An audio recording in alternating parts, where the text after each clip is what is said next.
হেংদাং তুলি ল'বলৈ আহ্বান জনোৱাৰ বাবে আজিলৈ গ্ৰেপ্তাৰ হোৱা নাই শৃংখল চলিহা। অমুছলিম হোৱাৰ বাবে শৃংখলৰ বিৰুদ্ধে কোনো ব্যৱস্থা হাতত লোৱা নাই চৰকাৰে। শৃংখল চলিহা মুছলমান হোৱাৰ বাবে শৃংখল চলিহাক আজিলৈকে আৰক্ষীয়ে কোনো ধৰণে গ্ৰেপ্তাৰ কৰা নাই। কিয় গ্ৰেপ্তাৰ কৰা নাই সেইটো কিন্তু প্ৰশ্নবোধক কথা। শৃংখল চলিহাই নিজৰ ল'ৰা ছোৱালীক হেংদাং তুলি দিয়াৰ ব্যৱস্থা কৰক, আমি আমাৰ ল'ৰা ছোৱালীক কিতাপ কাগজ তুলি দিম। শৃংখল চলিহাতে এতিয়া তেওঁলোকৰ মানুহক হেংদান দিব বিচাৰিছে আৰু আমি বিচাৰিছোঁ হেংদান নহয়। আমাৰ সংখ্যালঘু ল'ৰা ছোৱালীসকলে এতিয়া কলম আৰু কাগজ উঠাই ল'ব, কিতাপ উঠাই ল'ব, আমি কলমেৰে যুদ্ধ কৰিম আৰু শৃংখলতে তেওঁলোকে হেংদানেৰে যুদ্ধ কৰক। কেনেকৈ আমাৰ ল'ৰা ছোৱালী উৰাজাহাজ চলাব, কেনেকৈ আমেৰিকা জাপানত চাকৰি কৰিব, তাক লৈ আমি ব্যস্ত। শৃংখল চলিহাৰ কোনো দাম নাই, কোনো কাম নাই, মূল্যও নাই। যেতিয়াই জেপত টকা নহ'ব তেতিয়াই কিছুমান বিষয় প্ৰচাৰ কৰি চান্দা তোলে। চিতু বৰুৱা আৰু শৃংখল চলিহাৰ কোনো কাম নাই। শেহতীয়াকৈ ৰাজ্যত আৰম্ভ হৈছে পুনৰ মিয়া বিতৰ্ক। মিয়াক লৈ একাংশ উজনি অসমৰ দল সংগঠনে জাঙুৰ খাই উঠা পৰিলক্ষিত হৈছে। ইয়াৰ পূৰ্বেও মিয়াখেদা আন্দোলন আৰম্ভ হৈছিল অসমত, আৰম্ভণিৰ স্থান আছিল উজনি অসমৰ পৰাই। কেইদিনমান পিছত আকৌ এতিয়া আৰম্ভ হ'ল মিয়াখেদা আন্দোলন। শৃংখল চলিহাৰ নেতৃত্বত উজনি অসমৰ একাংশ দল সংগঠনে মিয়াখেদা আন্দোলন আৰম্ভ কৰিলে আৰু তাৰ পিছতেই এতিয়া একাংশ সংখ্যালঘু সংগঠন জাঙুৰ খাই উঠা পৰিলক্ষিত হৈছে। শৃংখল চলিহা আৰু চিতু বৰুৱাৰ মন্তব্যৰ পিছতে জাঙুৰ খাই উঠিছে নেমচু। ইতিমধ্যে নেমচুৰ সভাপতিয়ে মন্তব্য কৰি কৈছে, হেংদাং তুলি ল'বলৈ আহ্বান জনোৱাৰ পিছতো আজি পৰ্যন্ত গ্ৰেপ্তাৰ নহ'ল শৃংখল চলিহা, কিয়নো হেংদাং তুলি উচতনিমূলক পৰামৰ্শ আগবঢ়াইছিল শৃংখল চলিহাই, যাৰ বাবে আৰক্ষী প্ৰশাসনে গ্ৰেপ্তাৰ কৰিব লাগিছিল। যদিও আজি পৰ্যন্ত শৃংখল চলিহাক গ্ৰেপ্তাৰ নকৰিলে আৰক্ষী প্ৰশাসনে। শৃংখল চলিহাই নিজৰ ল'ৰা ছোৱালীৰ হাতত হেংদাং তুলি দিয়াৰ ব্যৱস্থা কৰক, তাৰ বিপৰীতে সংখ্যালঘু ছাত্ৰ ছাত্ৰীক তুলি দিয়া যাব হাতত কিতাপ আৰু কলম। হেংদাঙৰ প্ৰত্যুত্তৰ সংখ্যালঘু ছাত্ৰ ছাত্ৰীয়ে দিব কিতাপ আৰু কলমৰ জৰিয়তে। এনেদৰে সংবাদ মাধ্যমৰ সন্মুখত মন্তব্য কৰিলে নেমচুৰ সভাপতি বদৰুল ইছলামে। কাৰণ আপোনালোকে দেখিবলৈ পাইছে যে শৃংখল চলিহাতে এতিয়া তেওঁলোকৰ মানুহক হেংদান দিব বিচাৰিছে আৰু আমি বিচাৰিছোঁ হেংদান নহয়। আমাৰ সংখ্যালঘু ল'ৰা ছোৱালীসকলে এতিয়া কলম আৰু কাগজ উঠাই ল'ব, কিতাপ উঠাই ল'ব, আমি কলমেৰে যুদ্ধ কৰিম আৰু শৃংখলতে তেওঁলোকে হেংদানেৰে যুদ্ধ কৰক। এইখিনি কথা আৰু আগন্তুক দিনত নেমচুৱে ৰাজ্যজুৰি ভাল কাম কৰি যাব। শৈক্ষিক দিশত, সামাজিক দিশত, অৰ্থনৈতিক দিশত, কৃষকৰ ছাত্ৰত, ৰাইজৰ ছাত্ৰত, ছাত্ৰ ছাত্ৰীৰ ছাত্ৰত, শিক্ষকসকলৰ ছাত্ৰত মানে কাম কৰি যাব। নিজৰ গাটো মানে কেনেকুৱা এনে ডাঙৰ যুদ্ধ কৰিবলৈ বিচাৰে, যুদ্ধ কৰিব শৃংখল চলিহাৰ ক্ষমতা আছে নেকি? ইমান যদি কোনোবাই মুছলমান ল'ৰাই যুদ্ধ কৰাৰ কথা ক'লে হয়, হেংদান লোৱাৰ কথা ক'লে হয়, কাৰোবাক ওচৰতে দিলে হয়, তেতিয়াহ'লে কিন্তু অসম চৰকাৰ বা অসম আৰক্ষীয়ে কিন্তু গ্ৰেপ্তাৰ কৰিলে হয়। কিন্তু শৃংখল চলিহা মুছলমান হোৱাৰ বাবে শৃংখল চলিহাক আজিলৈকে আৰক্ষীয়ে কোনো ধৰণে গ্ৰেপ্তাৰ কৰা নাই।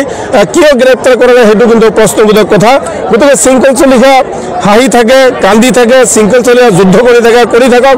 আমাৰ কাম হৈছে সংখ্যালঘু সমাজখন আমি কেনেকৈ সংস্কাৰ কৰিম, কেনেকৈ আমাৰ ল'ৰা ছোৱালীক আগবঢ়াই লৈ যাম, কেনেকৈ আমাৰ ল'ৰা ছোৱালী SP হ'ব, DC হ'ব, কেনেকৈ আমাৰ ল'ৰা ছোৱালী উৰাজাহাজ চলাব, কেনেকৈ আমাৰ ল'ৰা ছোৱালী লণ্ডনত চাকৰি পাব, আমেৰিকাত চাকৰি পাব, জাপানত চাকৰি পাব, ফ্ৰান্সত চাকৰি পাব। আমি তাৰ কাৰণে লাগি আছোঁ, আমি যুদ্ধ কৰিবলৈ লগা নাই। শৃংখল চলিহা যুদ্ধ কৰি থাকক, অকলে যুদ্ধ কৰি থাকক। শৃংখল চলিহাৰ কোনো দাম নাই, শৃংখল চলিহাৰ কোনো মূল্য নাই, শৃংখল চলিহাৰ কোনো কাম নাই। শৃংখল চলিহাৰ যেতিয়া পকেটত টকা নাথাকে তেতিয়া কিছুমান ইছ্যু মানে তেওঁ প্ৰচাৰ কৰি তেওঁ চান্দা বাজি মানুহটো 2-1 টকা চান্দা কৰে, বেলেগ একো কাম নাই। চিতু বৰুৱা আৰু এইটো কি নাম পাহৰি যাওঁ মানুহজনৰ, শৃংখল চলিহা কোনো কাম নাই। মানুহখিনিক অলপ আৱেগিক কৰি তোলে আৰু চান্দা সংগ্ৰহ কৰে। কাৰণ চাওক, বিগত যোৱা বছৰত আমাৰ উজনিত মধ্য অসম আৰু নামনি অসমৰ পৰা যিসকল শ্ৰমিক গৈছিলে, সেই শ্ৰমিকসকলে তেওঁলোকে মাৰপিট কৰিছিল, তাৰ পৰা খেদি দিছিল, উজনিলৈ প্ৰৱেশ নিষেধ কৰিছিল।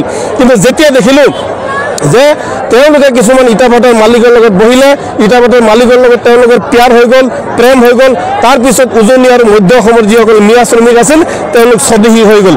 এয়ে হৈছে কোটিটকীয়া ৰহস্যজনক প্ৰশ্ন। ধন্যবাদ। কাৰণ আপোনালোকে দেখিবলৈ পাইছে যে শৃংখল চলিহাতে এতিয়া তেওঁলোকৰ মানুহক হেংদান দিব বিচাৰিছে আৰু আমি বিচাৰিছোঁ হেংদান নহয়। আমাৰ সংখ্যালঘু ল'ৰা ছোৱালীসকলে এতিয়া কলম আৰু কাগজ উঠাই ল'ব, কিতাপ উঠাই ল'ব, আমি কলমেৰে যুদ্ধ কৰিম আৰু শৃংখলতে তেওঁলোকে হেংদানেৰে যুদ্ধ কৰক। এইখিনি কথা আৰু আগন্তুক দিনত নেমচুৱে ৰাজ্যজুৰি ভাল কাম কৰি যাব।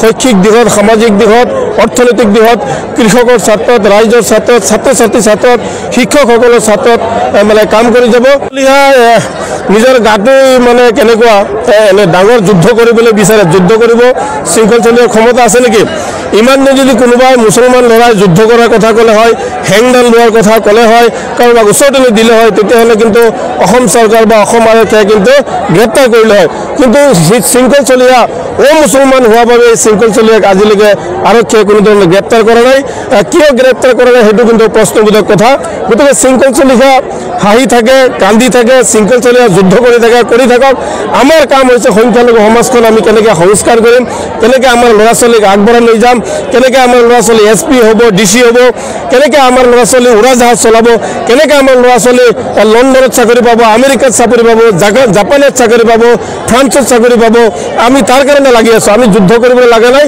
শৃংখল চলিয়া যুদ্ধ কৰি থাকক অকলে যুদ্ধ কৰি থাকক শৃংখল চলিয়াৰ কোনো দাম নাই শৃংখল চলিয়াৰ কোনো মূল্য নাই শৃংখল চলিয়াৰ কোনো কাম নাই শৃংখল চলিয়া যেতিয়া পকেটত টকা নাথাকে তেতিয়া কিছুমান ইছ্যু মানে তেওঁ প্ৰচাৰ কৰি তেওঁ চান্দা বাজি মানুহটো 2-1 টকা চান্দা কৰে বেলেগ একো কাম নাই চিতু বড়ো আৰু এইটো কি নাম পাহৰি যাওঁ মানুহজনৰ শৃংখল চলিয়া কোনো কাম নাই মানুহখিনিক অলপ আৱেগিক কৰি তোলে আৰু চান্দা সংগ্ৰহ কৰে কাৰণ চাওক বিগত যোৱা বছৰত আমাৰ উজনিত মধ্য অসম আৰু নামনি অসমৰ পৰা যিসকল শ্ৰমিক গৈছিলে সেই শ্ৰমিকসকলে তেওঁলোকে মাৰপিট কৰিছিল তাৰ পৰা খেদি দিছিল নিউজ ডেস্ক এনি টক্স